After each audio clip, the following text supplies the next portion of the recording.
Wirecard is a German company that distributes bank cards and handles all the proceedings needed for the cards to operate. Wirecard was established in 1999. The business was on Germany's list of stocks, also known as DAX, or Deutscher Aktienindex. Wirecard's worth was $28 billion at the height of its success. The company has done business and dealt with consumers on every continent globally. It is important to note that Wirecard is still open for business, although the organization filed bankruptcy.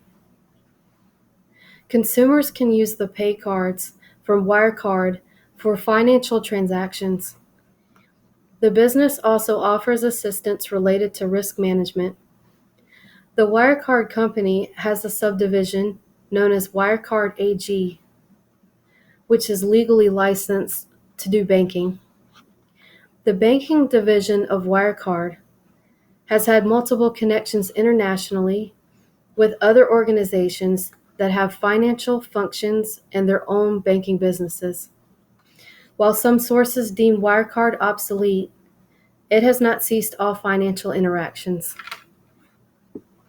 The Wirecard scandals involve more than one ethical breach that eventually caused the company to lose its funds. The issues for this company reached a critical point on June 25, 2020, when Wirecard reached a financial crisis. There was a large unaccounted for area in Wirecard's accounting files. Almost $4 billion were owed to Wirecard's beneficiaries. The explanation for the accounting breach was that a worldwide swindle of the company or scam had occurred, according to Wirecard's auditor, known as EY.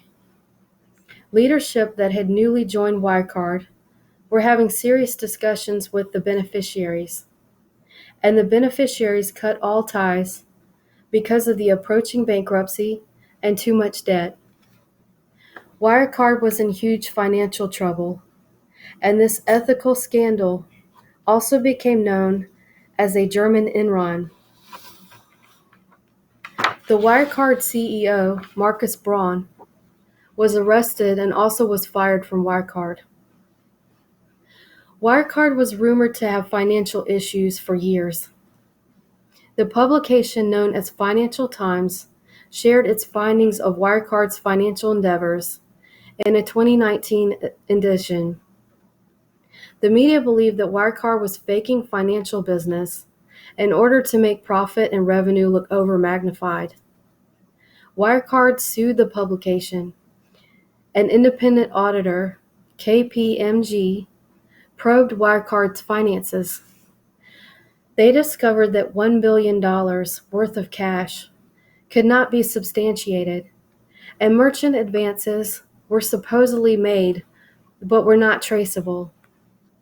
Wirecard denied any wrongdoing and claimed that unaccounted funds were in the Philippines, but the banks in the Philippines had no record of any transactions or transfer of funds.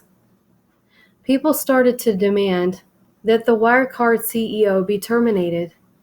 Wirecard's auditor, EY, would not sign Wirecard's financial records of 2019.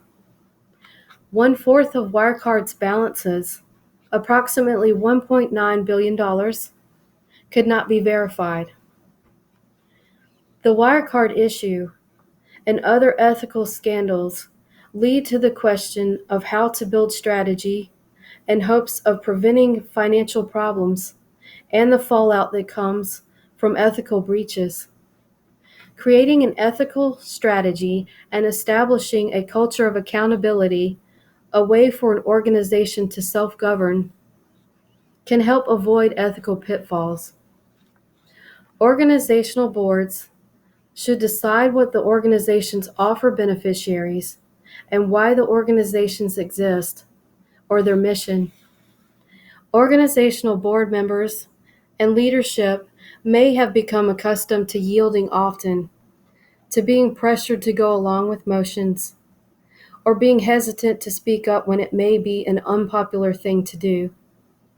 Managing risk means that an organization must comprehend their own motivations and be aware of how the organization affects the world around them.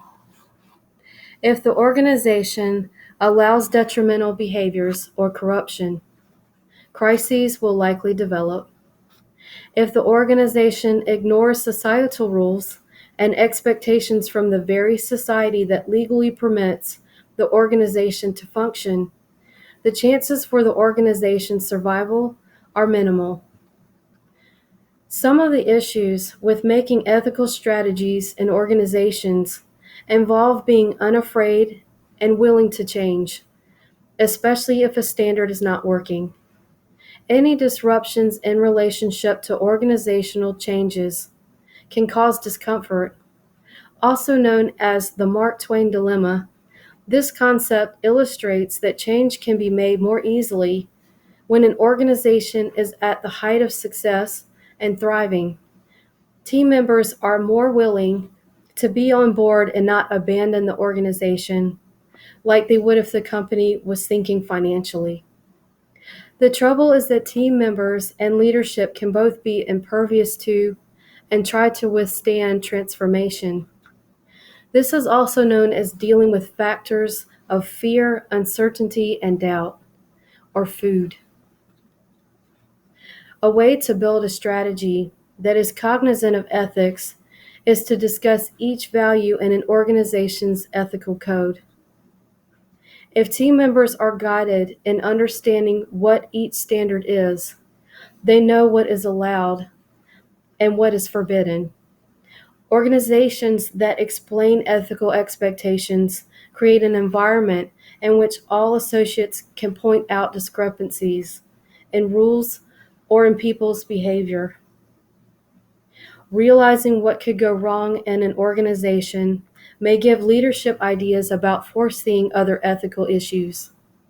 Building this type of strategy could benefit places like Wirecard and every other organization, since there is a system in place of evaluating and thinking deeply about choices in their current conditions.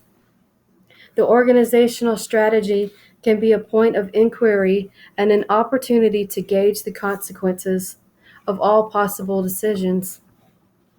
If someone internal to Wirecard, or even an auditor, had noticed missing or contradicting financial information earlier, the company could possibly have redeemed itself ethically.